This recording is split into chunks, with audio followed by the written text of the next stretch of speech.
अस्सलामुअलैकुम my YouTube family. Welcome back to my another vlog. उम्मीद करती हूँ आप लोग खैर खैरियत से होंगे और खुशबाश होंगे। एक नए व्लॉग और बर्थडे व्लॉग के साथ हाजिर हूँ। अगर आपकी बर्थडे हो और रात के 12 बज चुके हों और अचानक से आपके सामने केक आ जाए और आपको हैप्पी बर्थडे कहा जाए तो बहुत ही अच्छा लगता है और लगता है कि आपके बच्चों को भी आपकी छोटी छोटी खुशियाँ याद हैं और वो उसको सेलिब्रेट भी करते हैं और आपको उदास होने का मौका भी नहीं देते। बस रात के 12 बजे केक आ गया था और मैंने केक काटा था और मुझे सारे बच्चों ने जो हैप्पी बर्थडे कहा था और बहुत ही अच्छा लग रहा था। और मुझे ऐसा लग रहा था कि मैं वो छोटी सी बच्ची हूँ जिसको अपनी सालगिरह का इंतज़ार रहता था। और मेरा तो शायद अब तक यही है कि मैं अपनी बर्थडे वाले दिन बिल्कुल ऐसा लगता है कि वो ही छोटी सी बच्ची बन जाती हूँ जिसको अपनी सालगिरह का इंतज़ार रहता था।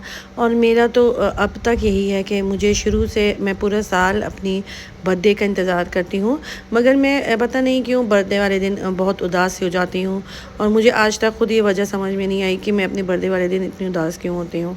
मगर इस दफ़ा तो मैंने सोच लिया था कि मुझे बिल्कुल भी उदास नहीं होना, मुझे अपनी बर्थडे जो है बहुत अच्छे से एंजॉय करना है। हमारा इरादा था कि सुबह नाश्ता हम बाहर करेंगे, मगर बच्चे देर से सो के उठे तो बस उसकी वजह से नाश्ता जो है हम बाहर नहीं कर सके। फिर मैं किचन में आ गई थी और अब मैं नाश्ते में माश की दाल बना रही हूँ और साथ ही पराठे बना रही हूँ। माश की दाल की रेसिपी तो बहुत ही आसान है। दाल तो मैंने पहले ही भिगो के रख दी थी। बस दाल को मैंने उबलने के लिए चढ़ा दिया था। साथ में मैंने इसमें नमक डाल दिया था, मिर्च डाल दिया था, थोड़ा सा सफ़ेद ज़ीरा डाल दिया था, अदरक लहसुन का पेस्ट डाल दिया था और मिर्च डाल दिया था। ये चीज़ें डाल के एक उबाल आने के बाद मैंने हल्की आँच कर दिया था और बस ये ज़्यादा से ज़्यादा 10 मिनट में जो है दाल तैयार हो जाती है। और अंदाजे से पानी भी रखना होता है कि दाल जो है वो हलवा ना हो। दाल मेरा गल गया था और अब मैं इसमें तड़का लगाऊंगी। तड़का मैं साबित लाल मिर्च का डालती हूँ। इसमें मैं कटी हुई साबित अदरक डाल दूँगी, सफ़ेद ज़ीरा डाल दूँगी और साथ में फिर प्याज डाल दूँगी। और ये तड़का जो लगता है ये बहुत ही मज़ेदार लगता है। और तड़का मेरा जो है वो रेडी हो गया था, इसको मैं दाल में डाल दूँगी। नाश्ता वगैरह करने के बाद फिर मैंने बेटे को कॉल किया था कि तुम आज बहरिया आ जाओ ताकि हम लोग कहीं बाहर खाना वगैरह खाने चलें, क्योंकि हमेशा ही यही होता है कि हम लोग सालगिरह वाले दिन जो है बाहर खाना वगैरह खाते हैं। उसने मना कर दिया था कि वो आज नहीं आ सकता है, काफ़ी बिज़ी है। तो बस मेरा दिल अजीब सा हो गया था। मैंने सोचा कि रहने दो, हम लोग कहीं पे बाहर नहीं जाएंगे। और फिर वही बात के सालगिरह वाले दिन मेरा दिल अजीब सा हो गया था।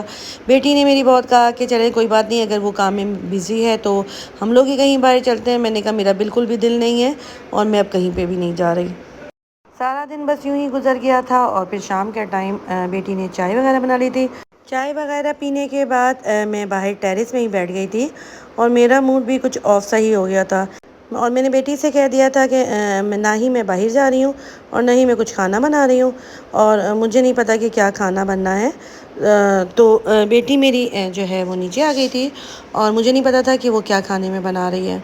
बाहर में जब टेरेस में बैठी हुई थी तो अचानक मेरी सिस्टर की कॉल आ गई कि तुम घर पे हो या कहीं बाहर हो। तो मैंने कहा नहीं, मैं घर पे हूँ, खैरियत।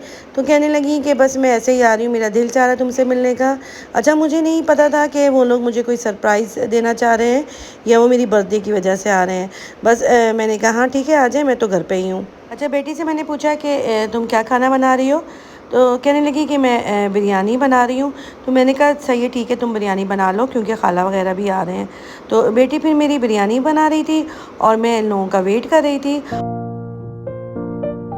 आप लोगों ने अगर अभी तक मेरे चैनल को लाइक और सब्सक्राइब नहीं किया है तो फटाफट से लाइक कर लें और सब्सक्राइब कर लें और बेल आइकन का बटन दबाना मत भूलिएगा ताकि आप लोगों को मेरे आने वाली वीडियो का पता चल सके।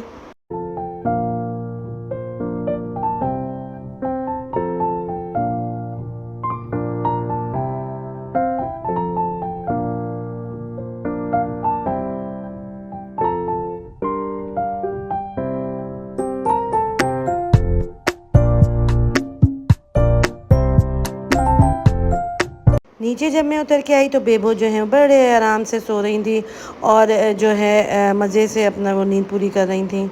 और फिर जब ये लोग आए तो मैं फिर मुझे बेटी ने बुलाया कि अम्मी नीचे आ जाएं, खाला वगैरह आ गए हैं। और जब मैं नीचे आई तो बस बहुत ही अच्छा लगा। सब ने मुझे हैप्पी बर्थडे कहा और सब लोग गिफ्ट भी लेकर आए थे और सब ने मुझे गिफ्ट दिया और मैं खुश हो गई कि देखो इन लोगों को भी मेरी बर्थडे याद है। और सिस्टर का ये सरप्राइज़ तो मुझे बहुत ही अच्छा लगा। सिस्टर तो आई ही थी, साथ में उनकी सारी बेटियां भी आई थी और फिर मैं तो खुश हो गई थी। और जो मेरा मूड ख़राब हुआ हुआ था वो बिल्कुल ठीक हो गया था और बहुत मज़ा आ रहा था। और यही वो छोटी छोटी खुशियाँ होती हैं जो इंसान को फिर वही एक्टिव कर देती है, एनर्जेटिक कर देती है। क्योंकि एक दो दिन से मैं काफ़ी उदास थी और अजीब सी मायूसी की कैफियत सी थी। क्योंकि बाज़ दफ़ा ऐसा होता है कि इंसान यकसानियत से, एक ही रूटीन ऑफ लाइफ से तंग सा आ जाता है और दिल चाहता है कि कुछ चेंज आए। तो आज मुझे ऐसे ही लग रहा था कि कुछ चेंज सा आ गया है। जब इंसान मिलता है और बातें करता है, हंसी मजाक करता है, तो वो अच्छा भी लगता है और दिल भी खुश हो जाता है।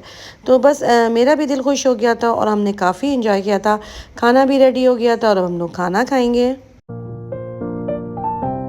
मैंने सिस्टर से कहा कि आपने हमें पहले क्यों नहीं बताया था, ताकि मैं अच्छे से एहतमाम वगैरह कर सकती। मगर उन्होंने कहा मुझे तो तुम्हें सरप्राइज़ देना था, तो फिर मैं कैसे पहले से बताती। बस इसके बाद तो हमने बहुत ही ज़्यादा इंजॉय किया और हमने तस्वीरें वगैरह खिंचवाईं और खाना वगैरह खाया और फिर हम लोग उसके बाद मरी पॉइंट चले गए। वहाँ काफ़ी हमने इंजॉय किया और फिर उसके बाद मैंने उन लोगों को ज़बरदस्ती नाइट स्टे के लिए रोक लिया था। इसी के साथ दीजिए मुझे इजाज़त। अपना ढेर सारा ख्याल रखिएगा। अल्लाह हाफिज़। खत्म। Bye bye, tata, goodbye, गया।